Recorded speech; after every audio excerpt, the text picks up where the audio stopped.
Bienvenue, bonne année. Eh bien salut à tous les amis, ça fait vraiment un bail qu'on s'est pas vu. Du coup j'espère que vous avez passé de bonnes vacances de Noël et que vous commencez bien cette nouvelle année. Pour moi c'est vrai, vous l'avez remarqué, ça a été difficile de reprendre les vidéos, mais là on est dedans, c'est parti, on va pouvoir repartir sur des bonnes bases. Pour ce qui est de la vidéo spéciale qui devait sortir pour les 1000, enfin 2000... le nombre d'abonnés que tu veux, hein, ça n'arrête pas d'augmenter, merci à vous d'ailleurs. Donc ce sera une vidéo où je raconte vos histoires à vous qui vous sont vraiment arrivées. Donc je vous invite à m'envoyer un message sur mon Instagram si vous voulez participer, que vous avez une histoire sympa à nous faire partager.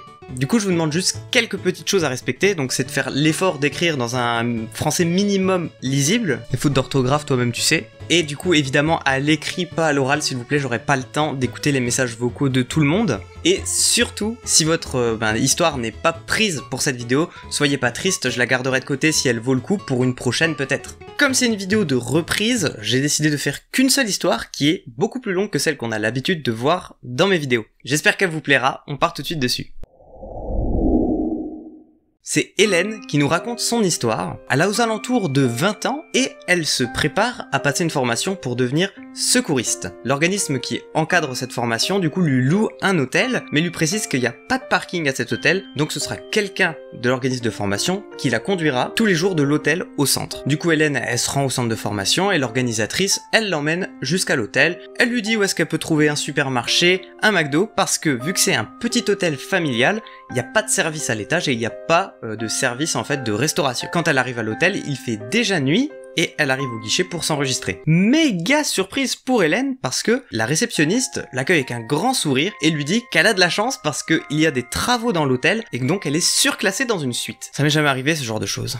Elle prend les clés de sa chambre et elle monte pour la rejoindre. Du coup, quand elle arrive dans la chambre, Hélène, elle a dit que c'est un film. Il y a un lit king side, une salle de bain à part avec une méga baignoire et une douche séparée et une télé avec Netflix déjà allumée si tu regardais Netflix. Là où Hélène est aussi agréablement surprise, c'est que sur la table, il y a déjà plein de bouteilles d'eau, donc elle a même pas besoin d'en acheter. Ça lui fait plaisir. Avant qu'il soit vraiment trop tard, elle décide d'aller au supermarché qui est vraiment pas très loin, s'acheter à manger. Donc Hélène, elle revient des courses et c'est à partir de là que les choses étranges ont commencé. Elle monte donc à l'étage où est sa chambre. Elle dit que c'était tellement classe donc qu'il fallait une clé magnétique pour ouvrir déjà la porte qui donne accès au couloir des suites. Au moment où elle sort de l'ascenseur, elle voit qu'il y a un homme qui attend au niveau de la porte pour accéder aux suites. Au moment où elle passe sa carte pour ouvrir la porte, le mec la suit derrière juste avant que la porte se referme. Elle accélère le pas jusqu'à sa chambre, elle se dit le mec, bon, il va forcément toquer à une de ses portes, il a dû oublier sa clé, c'est tout. Mais plus elle avance dans le couloir, et plus le gars la suit, et elle commence vraiment à stresser. Elle bégaye pour ouvrir sa porte,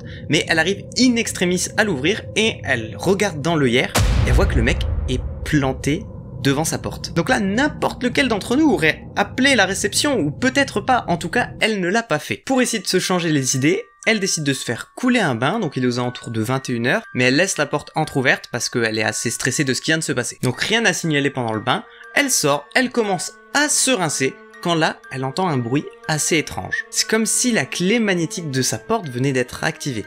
Et là, elle entend distinctement un bruit de clenche. Hélène en est persuadée, quelqu'un est rentré dans sa chambre à cet instant précis. Donc là, elle a fait preuve d'un self-control hors norme, elle ferme la porte de la salle de bain sans faire un bruit. Elle essaye de rester à l'écoute, mais elle n'entend aucun bruit, elle n'entend pas de bruit de pas. Donc elle prend la décision d'appeler sa meilleure amie. Elle lui a dit que si elle n'avait pas de nouvelles d'elle dans la demi-heure qui suit, il fallait qu'elle appelle la police et qu'elle l'envoie à l'hôtel dont elle lui avait donné l'adresse. Ça fait plus d'une demi-heure qu'elle est enfermée dans la salle de bain et elle décide d'ouvrir la porte. Elle vérifie absolument partout, sous le lit, sur le balcon, dans les armoires. Du coup, Hélène, après ça, elle s'est dit qu'elle allait verrouiller la porte de sa chambre avec la serrure manuelle qu'il y a normalement en haut de chaque porte dans les hôtels. Mais surprise, quand elle arrive en face de la porte, il n'y en a pas. Elle est assez étonnée parce qu'elle est persuadée qu'il y en a partout, donc dans un hôtel surtout dans une chambre de ce standing devrait y en avoir une. Mais bon, elle s'attarde pas là-dessus, elle pourra rien y faire de toute façon. Donc elle prend 2 bouteilles d'eau, elle mange, elle regarde l'île de la tentation, c'est son programme, et elle s'endort devant. Donc le lendemain, elle se réveille,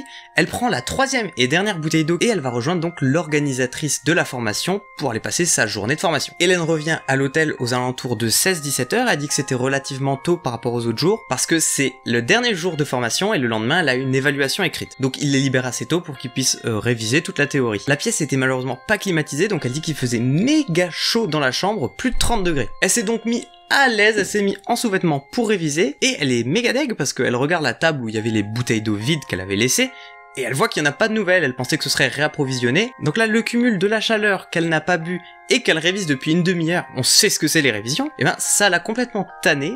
Et elle s'endort sur le bureau, elle ne sait pas combien de temps il s'est passé, mais elle se fait réveiller par le bruit d'une porte qui se claque. Hélène, elle a même pas remarqué qu'elle s'est endormie, alors elle y fait pas vraiment attention, mais le temps qu'elle se réveille et que ses yeux s'ajustent, elle regarde en direction de la table et elle aperçoit à présent 3 nouvelles bouteilles d'eau remplies. Hélène en est persuadée, elle n'était pas là au moment où elle s'est assoupie, et là elles sont bien en face d'elle. Elle a même pas le temps de paniquer plus que ça qu'elle veut reprendre ses vêtements, elle se retourne et là elle frise totalement. Au sol, une chaussette noire qui n'est pas à elle, car elle les avait rangées par deux, donc elle est persuadée que cette chaussette au sol, toute seule, n'est pas à elle. Donc là, Hélène, elle se dit que c'est comme si quelqu'un avait interverti ses chaussettes avec les siennes. Donc là, elle se dit automatiquement que pour ouvrir la porte, il fallait avoir une clé magnétique, il n'y a que les membres du personnel qui peuvent en avoir à part elle. À partir de là, Hélène, elle est méga stressée, elle ne sait pas vraiment quoi faire d'autre que barricader sa porte et ne pas dormir de la nuit. Comme c'était sa dernière nuit, elle descend à la réception le lendemain matin pour déclarer qu'elle part de l'hôtel. Cette fois, c'est un réceptionniste un peu plus âgé qui lui demande comment s'est déroulé son séjour. Elle essaie de rester polie, elle lui dit que ça s'est plutôt bien passé. Le réceptionniste lui répond qu'il espère bien que ce soit bien passé,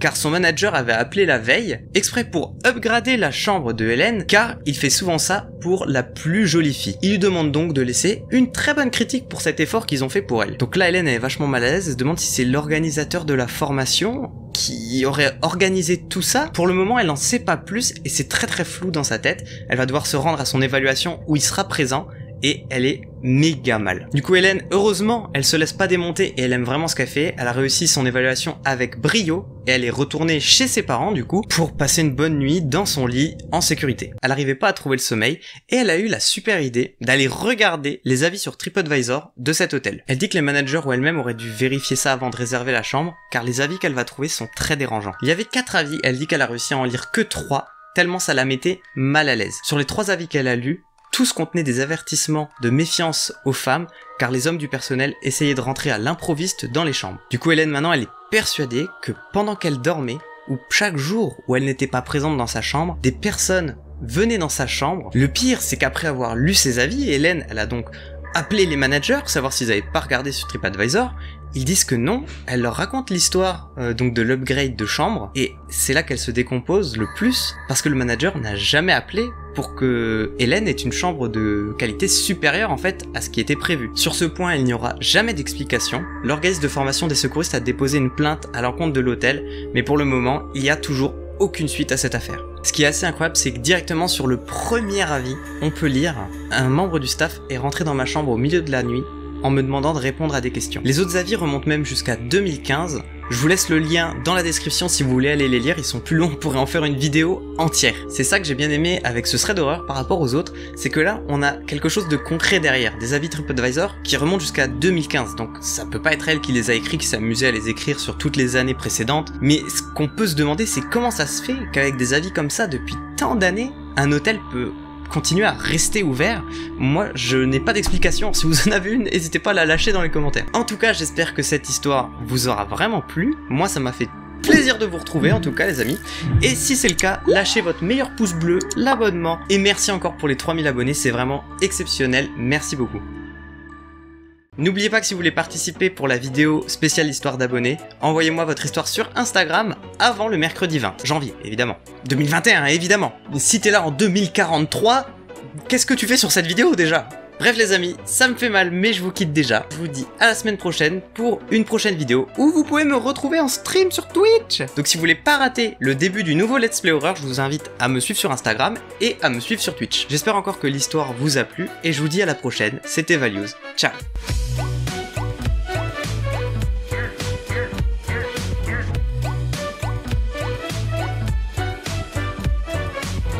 Mamemi, momu, c'est l'heure de la vidéo.